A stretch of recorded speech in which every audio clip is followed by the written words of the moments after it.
Hi, I'm Terry Brock with TerryBrock.com. The other day I was talking with a good buddy of mine who's visiting here in Orlando, Steve Shapiro. Steve is a brilliant author of several successful books, bestsellers out there. He is enormously successful as a speaker, as a consultant, and he has a philosophy that I have grown to admire. One that says, I don't even have goals. He also talks about goal-free living, being able to get away from setting the goals and be able to prepare yourself and achieve things as they come along. But I think you sometimes need that planning. So we got to talking about it while we were over sharing a few brews together and having some ideas, and I wanted to let you benefit from that conversation. So if you're wondering, gee, do we plan our life out, or do we let it happen, or what do we do? What's the best way to prepare for that?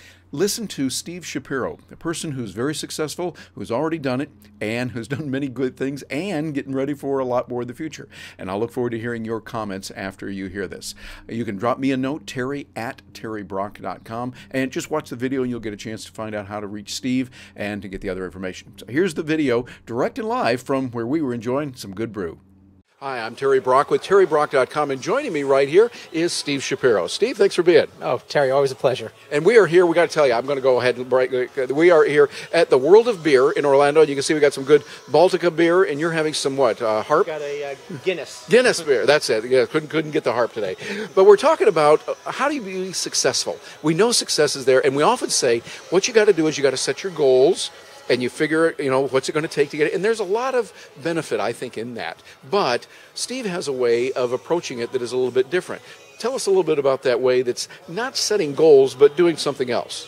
Well, I think part of the goal philosophy is that we need to... I have this fortune cookie. I love this fortune cookie. It says, the road to success is always under construction. Mm-hmm. And if that's the case, then what we're saying is we're going to be on a road that's under construction, lots of traffic, and we're going to be driving down this superhighway towards our destination, the goal, but it's going to be a lot of hard work. Mm-hmm. And the question is there a different path to get there that's not complicated, that actually feels easy, in fact, might feel like we're being lucky, might feel as though we didn't really ever work hard at it, but it somehow always happened. I mean, I remember, Oprah once said the best thing that always happened to her happened when she really wasn't focused on a goal, but rather just allowed it to emerge or just come out of something that she was doing. And so we're doing some research and partnering with a couple of scientists on this to figure out, is there really a different way to become successful that doesn't involve the hard work, that doesn't involve the goal setting, and actually is much more about meandering with purpose, about generating very small opportunities, lots of them, that eventually grow and expand and flourish.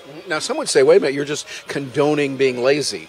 As we were talking about before, you said, well, gee, I'm kind of lucky, and I won't say all the stuff going on, but Steve just told me something really, really cool that's going to be happening to him, where he met someone and they're going to do some really good things with him. But my point is, I said, well, now, wait a minute. The reason that happened was because you had value for this person.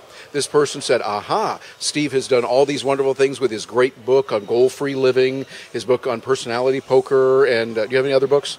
Best Practices Are Stupid, and a whole bunch of others. Yeah, bestsellers. He's done his hard work. Graduate of Cornell. The guy is really smart, does well. So my point was, preparation and luck is where preparation meets opportunity. He had prepared, but it's not like you sat down when you were 17 and said, I'm going to meet this person and we're going to do this particular project. Right. I mean, it's much more evolutionary in some respects. So I don't know what's going to happen. It really is about how do I, manufacture serendipity? Because I'm a big believer that, here's the thing is, there's the old joke about when I worked for UPS, there was their Louisville hub where all their packages went. And the joke is that one day it went down and they couldn't figure out how to fix the conveyor belts. And so this guy comes in with a screwdriver, literally turns one screw, sends him a bill for $10,000. Like, whoa, and the bill was, $500 turning the screw, $9,500 knowing which screw to turn. I think the big thing that people make the mistake with is that they think in a very linear fashion. That is, I put in an hour of work, I get an hour of reward. But there's times where you can put in an hour of work in something and get, 100 or 1,000 hours of reward. Yeah. And so it could make it seem as though you're lazy because you're actually knowing the things that will have the greatest impact. Yeah. And I think a lot of people who work hard don't really take the time to actually understand what are the leverage points, what are the things that I can turn that will unlock the greatest power. And how do I do that in a way that actually is easy and creates value and all those types of things? Yeah, I like the way you're saying that. I mean, all of that takes work. It does take the preparation. You have to do the study. You have to constantly work and think. So I think it's a combination. It's not a matter of sit back, lace your fingers behind your head, put your feet on top of your desk and go, okay, creativity, hit me. I'm going to be lucky. No, it just doesn't work that way. But it's a matter of being there. I think, like you said, I love what you said about manufacturing serendipity.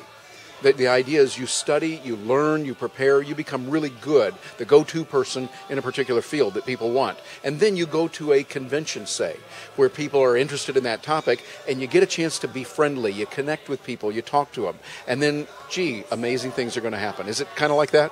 It's exactly like that. I mean, everything that I've done in my life that's been awesome, like really game-changing, has not been something I planned to do. It was something that just sort of emerged out of just putting myself in lots of different places. Not even necessarily knowing where the right place is, but I would go in a lot of different places. And somehow in the process of being in all these different right places, that cumulative effect made it very easy. And so I've been able to just create some amazing things with, to me, what seems like very, very little effort. And but I really want to study it scientifically. So this is not just there's a lot of anecdotal books. And, so the 4-Hour Workweek, great book. The problem is that I have with the 4-Hour Workweek is it's still, the 4 hours basically means I'm going to take the 50 hours that I would normally do and outsource 46 hours of it. But you're still doing the same stuff. And I'm really trying to get to, how do you do 4 hours of work where that 4 hours of work doesn't give you 50 hours of work, it gives you 500 hours of work. Yeah, leveraging that. Leverage. I mean, leverage to me is one of the big words. I mean, it's I bought insaneleverage.com because I really think there's something about leverage that's so important. Leveraging opportunities, creating opportunities. What do you do with those opportunities? Then figuring out how do I maximize the value I get out of it by only focusing on the things that create incredible value for others in such a way that it creates value for you. Excellent. Well, I would encourage you that are watching, think about how you can insanely leverage what you're doing.